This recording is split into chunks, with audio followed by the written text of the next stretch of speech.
एक बार फिर राहुल गांधी ने अडानी के जरिए पीएम मोदी को घेरने की कोशिश की है। राहुल गांधी ने अडानी पर हमला करते हुए चीन के संबंधों को भी आड़े हाथों लिया है। राहुल गांधी ने पिछली बार भी अडानी पर हमला बोला था और संसद से अपनी सदस्यता भी गंवा दी थी, लेकिन राहुल गांधी फिर से उसी मुद्दे को लेकर मैदान में आ गए हैं। वहीं मोदी ने अचानक संसद सत्र भी बुला लिया है। ऐसे में संसद फिर हंगामेदार होने जा रही है। प्रश्न वही है, तरीका नया है। इस बार आक्रामक होने के पीछे कोई एक दल नहीं बल्कि पूरा इंडिया गठबंधन है, जिसमें 28 दल हैं। अभी तक अडानी केवल कुछ राज्यों तक ही सीमित रह जाते थे, लेकिन अब लगता है कि इंडिया गठबंधन के जरिए देश के हर राज्य अडानी का मामला गर्म किया जाएगा। हर राज्य में अडानी का मामला, जहां एक और चुनावी मैदान संवारने में जुटी हुई है भाजपा, लेकिन विपक्षी दलों में के गठबंधन ने अभी तक अपना संयोजक भी नहीं ढूंढ पाया है।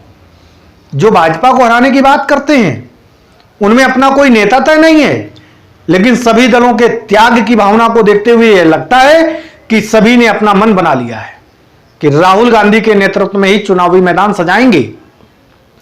राहुल गांधी भी सभी को यह संदेश देने के लिए कोई मौका नहीं छोड़ रहे हैं। वे अक्सर मोदी पर हमलावर रहते हैं और राहुल गांधी का यही अंदाज सभी दलों पर भारी बनता चला जा रहा है। सभी दलों पर भारी पड़ रहा है कि राहुल गांधी तो सीधे मोदी पर अटैक करते हैं। वहीं कांग्रेस सभी को जोड़े रखने के लिए सभी तरह के समझौतों पर भी तैयार है, सभी प्रकार के समझौते करते नजर आ रही है। ऐसे में गठबंधन भी मजबूती के साथ आगे बढ़ता दिखाई दे रहा है और दिन प्रतिदिन गठबंधन का कुनबा भी बढ़ता नजर आ रहा है। हिंडनबर्ग की रिपोर्ट आने के बाद से ही राहुल गांधी अडानी पर हमलावर हैं। हिंडनबर्ग के बाद एक बार फिर से अडानी ग्रुप मुश्किल में घिरती नजर आ रही है। Organised crime and corruption reporting project OCCRP की एक फ्रेश रिपोर्ट में अडानी ग्रुप पर नए सिरे से फिर से आरोप लगाए गए हैं। गुपचुप तरीके से कहा गया है, जिसमें अडानी ने गुपचुप तरीके से खुद अपने ही शेयर खरीदकर स्टॉक एक्सचेंज में लाखों डॉलर का निवेश किया है। OCCRP ने इस रिपोर्ट में अडानी ग्रुप के मॉरिशस में किए गए ट्रांजैक्शंस की डिटेल का भी खुलासा करने का दावा किया है। और फिर क्या, राहुल गांधी एक बार फिर हमलावर हो गए और इस मामले को लेकर राहुल गांधी ने एक प्रेस कॉन्फ्रेंस करके JPC की मांग कर दी, ज्वाइंट पार्लियामेंट कमेटी की मांग कर दी है। उन्होंने पूछा कि इस मामले पर पीएम मोदी चुप क्यों हैं। कांग्रेस नेता राहुल गांधी ने अडानी ग्रुप को लेकर आई ताजा रिपोर्ट पर एक प्रेस कॉन्फ्रेंस की, जिसमें उन्होंने कहा कि एक संयुक्त संसदीय समिति JPC को बनाया जाए, जिसे उन रिपोर्टों की जांच करनी चाहिए जिसमें दावा किया गया है कि अडानी परिवार के सहयोगियों ने मॉरिशस से कंपनी में सैकड़ों करोड़ रुपए का निवेश किया है। राहुल ने अडानी ग्रुप पर निशाना साधते हुए कहा कि अडानी मामले की गहन जांच होनी चाहिए। इस पर पीएम मोदी चुप क्यों हैं, वह इसकी जांच क्यों नहीं कराते हैं। राहुल गांधी ने अखबारों की प्रतियां भी लहराई और प्रतियां लहराते हुए कहा, प्रमुख वैश्विक वित्तीय समाचार पत्रों ने अडानी मामले पर बहुत महत्वपूर्ण सवाल उठाए हैं। देश में G20 बैठक से पहले भारत की प्रतिष्ठा दांव पर है।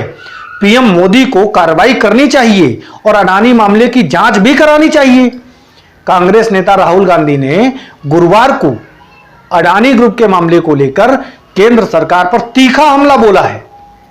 उन्होंने कुछ विदेशी न्यूज़पेपर की रिपोर्ट का जिक्र करते हुए कहा कि दो बड़े अंतरराष्ट्रीय अखबारों ने गंभीर सवाल खड़े किए हैं। इन पेपर का असर भारत की छवि और निवेश पर भी पड़ता है।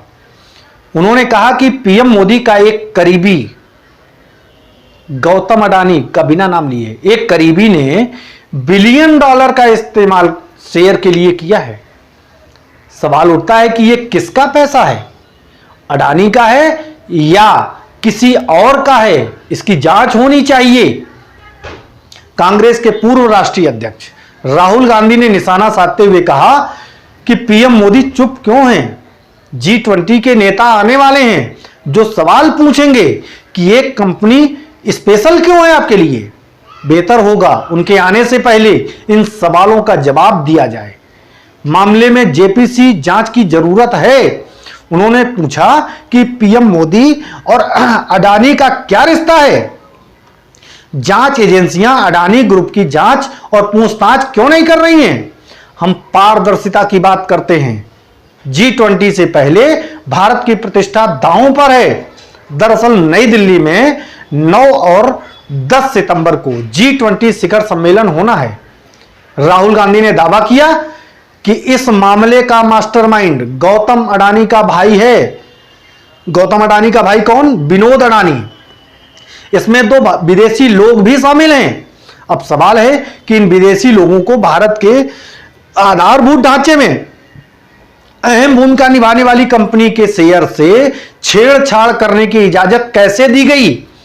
Organised crime and corruption reporting project OCCRP ने अडानी समूह पर आरोप लगाया है कि उसके प्रवर्तक परिवार के साझेदारों से जुड़ी विदेशी इकाइयों के जरिए समूह के शेयरों में करोड़ों का डॉलर निवेश किया गया है।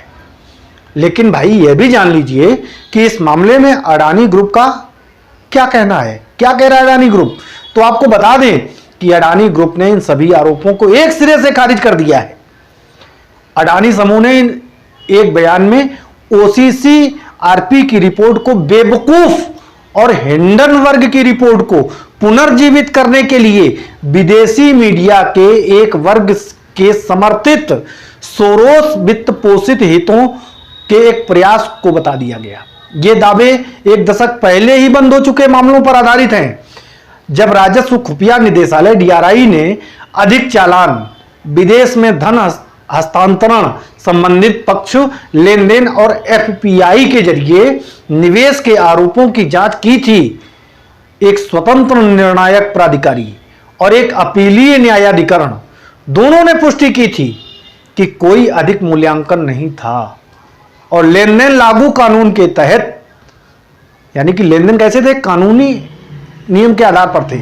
यह सभी बातें कहकर अडानी ग्रुप ने अपना पल्ला झाड़ लिया है और इन सब के बीच राहुल गांधी ने अपना मोदी सरकार को घेरने का काम शुरू कर दिया है और इसके कारण संसद का विशेष सत्र भी हंगामे की भेंट चढ़ने की उम्मीद लगाई जा रही है। लेकिन वहीं मोदी ने फिर से एक नया स्ट्रोक दे दिया है।